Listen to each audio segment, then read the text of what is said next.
काल एक बातमी अशी आली आहे की स्वतः अजित पवार कुटुंबियांना सुद्धा हे वाटतं आहे की अजितदादांचा अपघात नसून तो घातपात आहे. काही लोकांना दादा अडचणीचे वाटायला लागले होते असं त्यांचं सुद्धा म्हणणं. ते मग त्यांनी या विषयासाठी जरा जास्त ताकद लावणं फार महत्त्वाचं आहे. ते सत्तेत आहेत, आम्ही विरोधात आहोत. आम्ही आमच्या परीने त्या ठिकाणी लढतोय. अख्खा महाराष्ट्र मीडियापासून ते सामान्य कार्यकर्त्यांपर्यंत ज्यांचं राजकारणाशी काही घेणं देणं नाही असे सुद्धा अनेक नागरिक हे दादांच्या बाजूने आवाज उठवत आहेत की दादांना न्याय मिळाला पाहिजे. मग याच्यात त्या पार्टीचे जे प्रमुख आहेत आणि ते परिवारातले एक आहेत, त्यांनी अजून जास्त ताकद लावली तर मला असं वाटतं की नक्कीच आपल्याला अजितदादांना न्याय देता येईल. पण साधा FIR जर महाराष्ट्रात होत नसेल, घाटकोपरला जो काही 2019ला ॲक्सिडेंट झाला त्या ॲक्सिडेंटमध्ये म्हणजे विमानाचाच ॲक्सिडेंट झाला होता, तिथं किरीट सोमय्या गेल्यानंतर FIR घेतला गेला.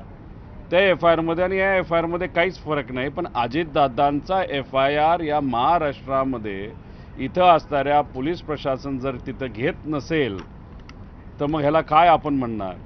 मग जे सत्तेत आहेत त्यांच्यात ताकद असेल तर थोडी ताकद लावून FIR तर होऊ द्या आणि दिल्लीत जाऊन काही लोकांशी मोठ्या नेत्यांशी जाऊन जर पाठपुरावा केला तर नक्कीच त्याचा फायदा होईल. पण बघा, काल VSR कंपनीचा मालक म्हणजे VK सिंग हा CIDला भेटण्यासाठी आला होता. पोलिसांना भेटण्यासाठी आलेल्या माणसाबरोबर तुम्ही आसपास जर बघितलं तर बंदूकधारी सिक्युरिटीसुद्धा होते. 11-11:30 वाजता VK सिंग CID कार्यालयामध्ये आले असं आम्हाला कळलं. पार नाश्त्यापासून जेवणापर्यंत आणि कदाचित आम्हाला असंही कळलं की संध्याकाळी अर्धा एक तास त्यांना TV वर क्रिकेटची मॅचसुद्धा तिथं दाखवली. त्याच्याचबरोबर येतानाचं फुटेज आपल्याकडे आहे, पण जाताना ते कुठल्या गाडीत गेले हे लोकांना कळलं नाही. मीडियाशी आणि तिथं असणाऱ्या कार्यकर्त्यांशी बोलल्यानंतर एवढंच कळलं की काळा बाजार करणारा हा जो VK सिंग आहे त्याला पोलिसांच्याच काळ्या गाडीमध्ये, काळ्या काचेच्या गाडीमध्ये बाहेर काढण्यात आलं. म्हणजे एवढी VIP ट्रीटमेंट तुम्ही एका क्रिमिनल इन्व्हेस्टिगेशनमध्ये असणाऱ्या प्रमुख जो कोणी क्रिमिनल या अंगाने आपण त्या व्यक्तीकडे बघत आहात त्याला जर तुम्ही VIP ट्रीटमेंट देत असाल तर हे म्हणजे फारच दुःख करणारं आहे. आज संध्याकाळी 4 वाजता मी CIDला जाणारे माझ्याकडे जी काय कागदपत्र नवीन आलेले आहेत मी त्यांना ती देईलच. पण त्याच्याचबरोबर त्यांनी आम्हाला सांगितलं होतं AIBचा रिपोर्ट हा आल्यानंतर आम्ही FIR करू. मग आज जाऊन आम्ही त्यांना विचारणार आहोत की तुम्ही FIR करणार आहात का. तसं बघितलं तर लिगली ते FIR केलं पाहिजे, पण बघूया. त्यामुळे सत्तेत असणारे, दादांबरोबर काम करणारे, दादांच्या फार जवळचे असणाऱ्या सर्व लोकांना मला एवढं सांगायचं, तुम्ही सत्तेत असताना सुद्धा इन्व्हेस्टिगेशन ज्या दिशेने जायला पाहिजे, ज्या ताकदीने इन्व्हेस्टिगेशन व्हायला पाहिजे, पारदर्शक पद्धतीने व्हायला पाहिजे, FIR त्या ठिकाणी घेतला गेला पाहिजे. दुर्दैवाने त्या गोष्टी होत नाहीत. याच्यावरनंच समजून घ्या सत्तेत असून सुद्धा काही प्रमाणात तुम्हाला अजितदादांना न्याय देता येत नाही. त्यामुळे कृपा करून तुमचीही ताकद, तुमच्या सत्तेचा वापर करून कुठंतरी या इन्व्हेस्टिगेशनला दिशा देण्यासाठी प्रामाणिकपणे प्रयत्न करा. एवढीच विनंती त्या लोकांना मी त्या ठिकाणी करतो. आहे हे समजायला वेळ का लागला. घातपाताचा संशय आहे हे समजायला वेळ का लागला. नाही, तो त्यांना विचारलं पाहिजे, त्यांना त्या ठिकाणी उशीर का लागला. आता ठीक आहे, आम्ही आमच्या लेवलवर तिथं लढतोय. आमचं फक्त एवढंच, जेवढा उशीर केला जाईल तेवढे कागदपत्र हे रंगवले जातील हे आम्ही सुरुवातीपासून तिथं सांगतोय. म्हणूनच तुम्ही जर बघितलं तर महिना, आता 1.5 महिना होईल काही दिवसानंतर, तरीसुद्धा त्या VK सिंगला नाही तर त्याच्याकडे असणारे कागदपत्र अजूनसुद्धा ताब्यात घेतले नाहीत. आणि मग त्या अनुषंगाने कुठंतरी हे इन्व्हेस्टिगेशन मॅनेज केलं जातं आहे, काही लोकांना वाचवलं जातं आहे असं आपल्याला म्हणावं लागेल. सुरुवातीपासून आम्ही म्हणतोय की ह्याच्या मागे काहीतरी कॉन्स्पिरसी आहे, पण कॉन्स्पिरसी आहे असं बोलूनसुद्धा, बरेच पुरावे देऊनसुद्धा इन्व्हेस्टिगेशन काही योग्य दिशेने गेलं नाही. CBIकडे प्रस्ताव पाठवला असं म्हणतात. सुशांत सिंगच्या बाबतीत तिथे बिहारच्या मुख्यमंत्र्यांनी प्रस्ताव पाठवल्यानंतर 2 दिवसामध्ये प्रस्ताव हा CBIने स्वीकारला आणि महाराष्ट्रातला मराठी नेता दुर्दैवी मृत्यू त्या ठिकाणी ॲक्सिडेंटमध्ये होऊन सुद्धा CBIकडे हा प्रस्ताव पाठवून सुद्धा 22 दिवस झाले तरी प्रस्ताव तिथं स्वीकारला जात नाही. हे का, हे प्रश्न लोकांना पडलेत. पण सत्तेत असणाऱ्या लोकांना सुद्धा हे पडले असावेत मला असं वाटतं. त्यामुळे कसा ज्या पद्धतीने पाठपुरावा करता येईल तो करावा, पण कृपा करून न्याय द्यावा एवढीच विनंती तिथं करतो. काल पोलिसांच्याच गाडीमधून नेण्यात आलं अशी माहिती कळते आहे. त्यामुळे राजकीय दबाव आहे का CID वर सुद्धा असं तुम्हाला वाटतं? मी सुरुवातीपासून सांगतो VK सिंगला वाचवलं जातंय. आता याच्यामध्ये 2023ला एकनाथ शिंदे साहेबांचं विमान जे महाराष्ट्रातून म्हणजे मुंबईतून ते उडालं, बहारेनला गेलं, बहारेनवरनं मी इराण आणि इराकचं काय गोष्टी सांगितल्या, तिथेही VK सिंगचंच विमान होतं आणि ते एक फार मोठा गोंधळ त्या ठिकाणी तिथं झाला होता. त्याच्यामध्ये एकनाथ शिंदे साहेब ज्या विमानात होते ते विमान इराणच्या गव्हर्नमेंटकडनं नाही तर त्या डिफेन्सकडनं हे पाडण्यात सुद्धा येऊ शकलं असतं. माझा मराठी नाही तर महाराष्ट्राचा एखाद्या VIPला तशी परिस्थिती नाही तर त्या सिच्युएशनमध्ये टाकलं जात असेल तरी VK सिंगला वाचवलं जातं. आणि इथं दादांचा ॲक्सिडेंट त्याच्याच विमानात झाल्यानंतर बरेच पुरावे हे VK सिंग नाही तर त्याच्या मागे असणारी जी काय कॉन्स्पिरसी हे देऊन सुद्धा VK सिंगला जर वाचवलं जात असेल तर VK सिंगच्या पाठीमागे खूप मोठा हात आहे. हे सुरुवातीपासून आम्ही सांगत आहोत. अनेक मोठ्या नेत्यांची नाही तर त्यांच्या जवळच्या व्यक्तींची विमानं VK सिंग स्वतःच्या कंपनीच्या माध्यमातून उडवतो. बऱ्याच लोकांचा पैसा VK सिंगच्या कंपनीमध्ये असला असल्यामुळे त्याचे पुरावे आम्ही दिले असल्यामुळे VK सिंगला वाचवलं जातं. पण या चिरकुट माणसाला वाचवण्याच्या नादामध्ये अजितदादांचा जो काही घातपात नाही तर घात झाला नाही तर ॲक्सिडेंट झाला, अजितदादांना मात्र त्या ठिकाणी न्याय देता येत नाही. ही फार दुर्दैवी गोष्ट आहे. विमानं जी आहे ती ग्राउंड केली गेली पाहिजे अशी सुद्धा मागणी अजित पवार कुटुंबियांच्या वतीनं करण्यात आल्याचं कळतं. नाही केवळ 4 विमानं जी ग्राउंड करण्यात आलेली आहे तेवढ्यावर भागणार नाही. इतर विमानांचा वापर अजूनही महाराष्ट्रातले VIP करतायत असं दिसून येतं. मी तीच भूमिका मांडतोय, जयली सुद्धा तीच भूमिका मांडली. त्याचं कारण असं आहे की दादांच्या बाबतीत जे घडलं ते दुसऱ्या नेत्यांच्या बाबतीत घडू नये. त्याच्याचबरोबर दुर्दैवी गोष्ट एवढीच की आम्ही VSRच्या विरोधात लढतोय आणि तिथं सुनित्रा काकींचं जे काय ऑफिस आहे, जे कार्यालय, जे अधिकारी आहेत त्यांना एवढं कळत नाही की नाशिकला जाताना ज्या विमानातून त्या चालल्या होत्या ते सुद्धा VSRचंच होतं. त्यामुळे या बाबतीत कुठेतरी काळजी घेणं फार महत्त्वाचं आहे. जर लेअर जेटच्या बाबतीत नाही तर जे काही ॲक्सिडेंट झालेलं अजितदादांचं विमान असेल, 23ला झालेलं ॲक्सिडेंट असेल आणि याच्या आधी काही गोष्टी तिथं घडल्या होत्या, ह्याच्यामध्ये जर VSR हे इन्व्हॉल्ड असेल तर मग एका विमानाच्या बाबतीत जर काम चुकारपणा ते करत असतील तर मग दुसऱ्या विमानाच्या बाबतीत सुद्धा काम चुकारपणा करू शकतील. नाही तर मग असं कोणातरी सांगायचा प्रयत्न आहे का की अजितदादांच्याच विमानामध्ये काम चुकारपणा केला, तो माहिती होता, मग त्याच्या मागे काहीतरी एक कॉन्स्पिरसी होती, त्याच्या मागे घात करण्याचं कुठंतरी प्लॅनिंग झालं होतं म्हणून दादांच्या बाबतीतच ते विमान वापरलं गेलं. दुर्दैवाने दादांच्या बाबतीत तो ॲक्सिडेंट झाला. ही गोष्ट काही लोकांना माहिती असल्यामुळे त्यांच्या मनामध्ये असेल की नाही दादांच्या विमानामध्ये मुद्दामूनच ते आपण क्रॅश केलं, बाकीच्या विमानं हे क्रॅश होणार नाहीत VSRची म्हणून हे बाकीचे नेते VSRचं विमान वापरतात का? मग कुठंतरी आतली एखादी गोष्ट या नेत्यांना लोकांना माहीत आहे का असा प्रश्न साहजिकच त्या ठिकाणी निर्माण होतो. त्यामुळे जर दादांच्या विमानाच्या बाबतीत जर ॲक्सिडेंट झाला असेल आणि त्यात काही नॉन कम्प्लायन्सेस असतील हे DGCRच म्हणतंय तर मग त्या बाबतीत बाकी विमानामध्ये सुद्धा नॉन कम्प्लायन्स असू शकतो आणि ॲक्सिडेंट होऊ शकतो. त्या बाबतीत काळजी घ्यावी. DGCAच्या रिपोर्टामध्ये त्रुटी आहेत असं अजित पवारांच्या आमदारांचं म्हणणं आहे आणि मुख्यमंत्र्यांकडे त्यांनी त्या संदर्भामध्ये मागणी करणार असं सुद्धा म्हटलेलं आहे. हे उशिरा आलेला शहाणपणा आहे की आता कुठेतरी त्यांना सुद्धा वाटतंय की काही गोष्टी चुकीच्या घडल्या आहेत? तुमच्याशी काही बोलणं झालंय का? नाही, त्या बाबतीत माझं कुठेही काय बोललं नाही. ठीक आहे, उशिरा काही प्रमाणात त्यांच्याकडनं पुढाकार घ्यायला सुरुवात झाली असली तरी ते पुढाकार घेत आहेत ही चांगली गोष्ट आहे. कारण का या लढ्यामध्ये एक विरोधात असणारा आमदार नाही तर एक पार्टी ज्याच्यामध्ये आम्हाला सुप्रियाताईंची मदत आहे, आमच्या पार्टीची मदत आहे, कार्यकर्त्यांची आहे, सगळ्यात महत्त्वाचं मीडियाची मदत या अजितदादांना न्याय देण्यासाठी खूप मोठ्या प्रमाणात आणि महाराष्ट्रातले लोक सोशल मीडियावर त्या ठिकाणी लिहित आहेत.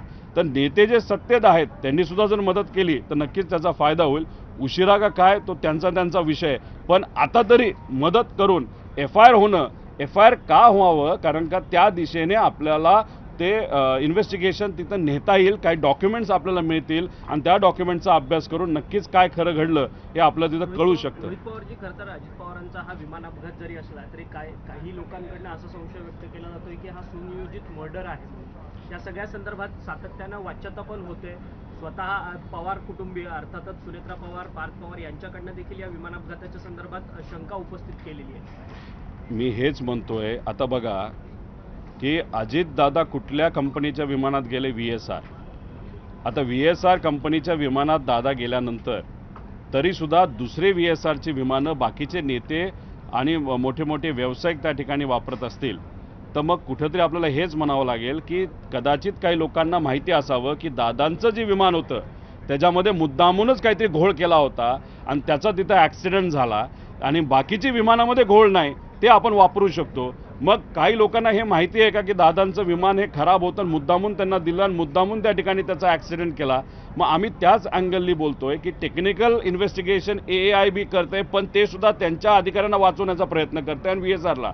त्यामुळे याच्यामध्ये रूल 12च्या अंतर्गत जे इन्व्हेस्टिगेशन झालं त्यात आपल्याला क्रिमिनल पण करता येतं, त्याच्यामध्ये आपलं टेक्निकलसुद्धा करता येतं आणि त्याच्यावर एक वचक ठेवण्यासाठी आपल्याला एक कमिटीसुद्धा निर्माण करता येईल. उद्या, परवा, तेरवा 3-4 दिवस मी सुद्धा दिल्लीला जाऊन काही नेत्यांना त्या ठिकाणी भेटणार आहे. एकनाथ शिंदे साहेब आत्ता येत आहेत. महाराष्ट्रातल्या प्रमुख पार्टीच्या प्रमुख पैकी एकनाथ शिंदे साहेबांची भेट आमची राहिली होती. आज त्यांना भेटून मग उद्यापासून दिल्लीमध्ये सुद्धा पार्लमेंटमध्ये हा मुद्दा कसा घेता येईल याबाबतीत मी प्रयत्न करणार. हे आमचे प्रामाणिक प्रयत्न आहेत. यश येईल नाही येईल माहीत नाही, पण शेवटी प्रयत्न तरी करतोय याचं समाधान आम्हा सगळ्यांना त्या ठिकाणी आहे. गेल्यानंतर पंतप्रधान नरेंद्र मोदींची सुद्धा पार्थ पवार भेट घेणार आहेत. तुम्ही सुद्धा प्रयत्न केला होता अमित शहा आणि नरेंद्र मोदींची भेट. तुम्ही जाणार आहात का जर असं भेट होत असेल त्यांच्यासोबत? नाही, विषय एवढा आहे की ते सत्तेत आहेत. खासदार न होता सुद्धा ते आधी भेटू शकले असतील, नाही तर भेटले सुद्धा होते. त्यावेळेस कुठंतरी ताकदीने पाठपुरावा करणं हे महत्त्वाचं होतं. कदाचित त्या बैठकीमध्ये चर्चासुद्धा झाली असावी असं आपल्याला म्हणावं लागेल. त्यामुळे खासदार होण्यासाठीच थांबणं हे योग्य नाही. पहिलं मिशन हे असावं की दादांना आपल्याला न्याय मिळावा आणि त्यानंतर पूर्ण राजकारण. त्यामुळे या अधिवेशनामध्ये सुद्धा अनेक मुद्दे हे खरं तर मला सुद्धा मांडायचे आहेत. पण विषय एवढाच आहे की जर आत्ता अजितदादांना आणि त्या ॲक्सिडेंटमध्ये खरं काय घडलं हे बाहेर येण्यासाठी मी तिथं प्रयत्न करतो. त्यामुळे याच मुद्द्यावर गेले काही महिने आणि पुढचे काही महिने त्याच्यावर त्या ठिकाणी लढून काय खरं घडलं हे लोकांसमोर कसं येईल यासाठी आम्ही प्रयत्न करतो. काल विधान परिषदेमध्ये अजितदादांच्या निर्णयावर चर्चा होणार आहे, पण ती कार्यक्रमामध्ये काही नंतर कॅन्सल करण्यात आली, चर्चा झाली, काय नाही त्याच्यावर जास्त मी काय बोलणार नाही. पण असं कळतं की सोमवार मंगळवारी त्या बाबतीत चर्चा होईल. पण तरी सुद्धा जर पुढच्या आठवड्यात ती चर्चा झाली नाही पण मग ते दुर्दैवी गोष्ट आहे असं आपल्याला म्हणावं लागेल. दादा पण यामागे मास्टर माइंड कोण आहे? वारंवार संशय व्यक्त केला जातोय, पण कोण आहे नेमकं याच्या मागे? कुठंतरी आम्ही जी काय माहिती गोळा केलेली आहे, जी काय माहिती आमच्याकडे आलेली आहे त्याच्यामध्ये आपण जर बघितलं तर एवढी मोठी ताकद VSRला आणि DGCAच्या काही अधिकाऱ्यांना आणि काही इतर लोकांना वाचवण्याचा प्रयत्न त्या ठिकाणी केला जातोय. त्याचा अर्थ आपण ज्या दिशेने चाललेलो आहे ती योग्य दिशा आहे. नक्कीच लवकरच याच्या पाठीमागे कुठली संस्था आहे का व्यक्ती आहे हे आपल्याला कळल्याशिवाय त्या ठिकाणी राहणार नाही. त्यामुळे आपण इन्व्हेस्टिगेशन करत असताना खोलात जाणं फार महत्त्वाचं आहे. त्यामुळे पूर्वी काय गोष्टी घडल्या होत्या, आत्ता काय घडल्यात, एकनाथ शिंदे साहेबांचंच विमान बिना परवानगीचं इराणमध्ये का गेलं, त्यांना तिथं कशाला त्या डिफेन्सली काय इन्स्ट्रक्शन दिल्या होत्या याचंही इन्व्हेस्टिगेशन होणं महत्त्वाचं आहे. कारण एकनाथ शिंदे साहेब त्यावेळेस मुख्यमंत्री महाराष्ट्राचे होते, मराठी माणूस, आणि दादांच्या बाबतीत सुद्धा त्याच कंपनीच्या माध्यमातून ही घटना घडते. त्यामुळे या दोन्ही घटनेला कुठं काही लिंकिंग आहे का? त्यामुळे क्रिमिनल इन्व्हेस्टिगेशन करत असताना वेगळे अँगल त्याच्यामध्ये घेणं महत्त्वाचं आहे. पण दुर्दैव असं क्रिमिनल इन्व्हेस्टिगेशन अजूनपर्यंत सुरू झाली नाही. पण तुम्ही आणि आपण सर्वजण जो लढा लढतोय त्याचे जे प्रेशर येतं आहे म्हणून VK सिंगला कुठेतरी बोलावलं जातं. पण दुर्दैव असं VK सिंगला बोलून VIP ट्रीटमेंट दिली जाते. पोलीस स्टेशनला प्रायव्हेट सिक्युरिटीचे लोक बंदूक घेऊन त्या ठिकाणी आत जातात. याच्यामध्ये म्हणजे CIDची पण किंमत राहिली का असा प्रश्न पडायला लागला. दादा तुम्ही सिरीज ऑन प्रेस कॉन्फरन्स घेताय, आज की अपघात या अनुषंगानं शंका उपस्थित करतायत. मात्र शिवसेनेचे आमदार आहेत निलेश राणे, ते म्हणतात फक्त रोहित पवार आता पायलट व्हायचं बाकी आहे. नाही, आता पायलट व्हायचं बाकी ठीक आहे, मला पायलट बनायचंच होतं. उद्या जाऊन कधीतरी पायलट बनेल, त्यामुळे नका काळजी करू म्हणावं. आणि त्यांनाही सांगतो की VSRमधून ट्रॅव्हल करू नका. मी जेव्हा पायलट होईल, मी जेव्हा विमान उडवेल तेव्हा विश्वासाने माझ्या विमानात बसा. आम्ही काही घातपात करणारी माणसं त्या ठिकाणी नाहीत. पण त्यांनाच एक सांगायचं आहे की घातपात करणाऱ्या लोकांपासून त्यांनी तरी त्या ठिकाणी सांभाळून राहावं एवढं त्या ठिकाणी सांगतो. सर, कल VK सिंह की इंक्वायरी हुई CID द्वारा और आप दोहरा रहे हो कि उनको किसी तरह की VIP ट्रीटमेंट दी गई, क्या उन्हें स्पेशल ट्रीटमेंट दी गई? देखो VK सिंह सुबह 11 साढ़े 11 बजे CID के जो मुख्यालय पुणे में है वहाँ पे वो आए थे. उसके बाद हमको जो पता चला कि इंक्वायरी या उनके साथ बातचीत बहुत कम टाइम तक हुई, लेकिन उनको वहाँ पे 8 घंटा रखा गया। उस 8 घंटे में उनको चाय दी, कॉफ़ी दी, बिस्किट दी, खाना दी, शाम को तो इंडिया वर्सेस इंग्लैंड की मैच भी दिखाई। अभी वो आते वक्त खुद के प्राइवेट गाड़ी में आए, लेकिन सीआईडी के ऑफिस में आते वक्त प्राइवेट सिक्योरिटी वो लेके आए थे जिनके पास गन्स भी थे। अभी सीआईडी के पास आप आ रहे हो, इन्वेस्टिगेशन वहाँ पे चल रहा है, वहाँ पे आप सिक्योरिटी लेके अगर आ रहे हो और वो परमिशन वहाँ पे मीडिया को आने की परमिशन नहीं है सीआईडी में, लेकिन आर्म्ड जो प्राइवेट सिक्योरिटी उनको वहाँ पे परमिशन वहाँ पे दी। उसी के साथ आते वक्त वीके से हम सबको दिखे, जाते वक्त दिखे नहीं। उसका कारण है कि पुलिस की जो गाड़ी थी ब्लैक कलर की, उसके ग्लासेस थे, उसमें उनको बाहर निकाला गया, ऐसे वहाँ पे कहा जाता है। अभी मीडिया से वीके सिंह क्यों डरता है, मीडिया से क्यों नहीं बात करना चाहता, और 8 घंटा आप उसको बिठाने के बाद थोड़े बहुत चर्चा वहाँ पे हुई, उसके बाद उसको क्या मतलब वहाँ पे क्या चर्चा है वो भी देखने की वहाँ पे जरूरत है। मैं खुद आज 4 बजे सीआईडी का मुख्यालय पुणे में वहाँ पे जा रहा हूँ। मेरे पास जो डॉक्यूमेंट्स आई है वो वहाँ पे हमको सबमिट करनी है, जो भी नए चीज़ें मेरे पास वो आई है, और मैं वहाँ पे सीआईडी को जाके पूछने वाला हूँ कि आपने बोला था कि एआईबी का रिपोर्ट पहला आने दो, उसके बाद हम एफआईआर करेंगे। अभी रिपोर्ट आके 5 दिन हो गया, अभी हमारी अपेक्षा है कि आज हम वहाँ पे जाने के बाद एफआईआर वहाँ पे ली जाएगी। पॉलिटिकल प्रेशर किसके द्वारा डाला जा रहा है? मैंने अगर आप देखें तो बहुत सारे प्रेजेंटेशन के माध्यम से जो सत्ता में पार्टियां हैं, जैसे कि टीडीपी पार्टी है, उनका लिंकिंग आप सबके सामने हमने लाया था।